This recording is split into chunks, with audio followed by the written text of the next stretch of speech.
భారతదేశం నుండి పంజాబ్ను వేరు చేయాలన్నటువంటి నాటి కుట్రలు మరొకసారి పతాక స్థాయికి చేరి ఖలిస్తాన్ ఉద్యమానికి కెనడా, అమెరికా, ఆస్ట్రేలియా, బ్రిటన్లు మద్దతిస్తున్నటువంటి వేళ జరుగుతున్నటువంటి తంతు పతాక స్థాయికి చేరింది. ఇప్పటిదాకా సిక్కుల గురుద్వారాకి కాషాయపు జెండా రెపరెపలాడుతుంది. ఎందుకంటే సిక్కులకి సంబంధించినటువంటి మతం అన్నటువంటిది, సిక్కు మతం అన్నటువంటిది హిందుత్వంలో ఒక భాగం అన్నటువంటిది. ఒకనాడు సిక్కు మత గురువులకి జరిగినటువంటి అవమానం సందర్భంలో ప్రతి హిందువు తన ఇంటి పెద్ద బిడ్డని సిక్కులుగా మార్చి సిక్కులకి దత్తత ఇచ్చినటువంటి సందర్భం.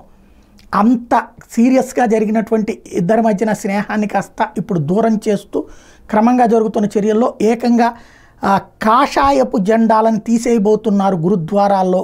ఎస్జీపీసీ ఏదైతే గురుద్వారాలకు సంబంధించినటువంటి హెడ్ ఉందో ఎస్జీపీసీ ఇప్పుడు తాజాగా నిషాన్ సాహిబ్ ఫ్లాగ్స్ కడతారట. ఇక పైన నేవీ బ్లూ, సురమాయ్ అంటే నేవీ బ్లూ జెండాలు కడతారట.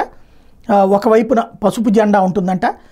అదే పసుపు జెండా కానీ అంటే బసంతి అంటారు. అంటే సురమాయ్ అంటే నేవీ బ్లూ కలరు, బసంతి అంటే ఎల్లో షేడ్ ఉండేటటువంటి వాటిని కట్టడానికి రెడీ అవుతున్నారు. గురుద్వారాసు ప్రపంచవ్యాప్తంగా ఇలా చేయాలన్నటువంటి నిషాన్ సాహిబ్ సంబంధించి ఏదైతే asked not to use kesari saffron for the Nishan Sahib అంటూ తాజాగా ఎస్జీపీసీ ఇచ్చినటువంటి పిలుపు అన్నది సంచలనమైనటువంటి అంశం.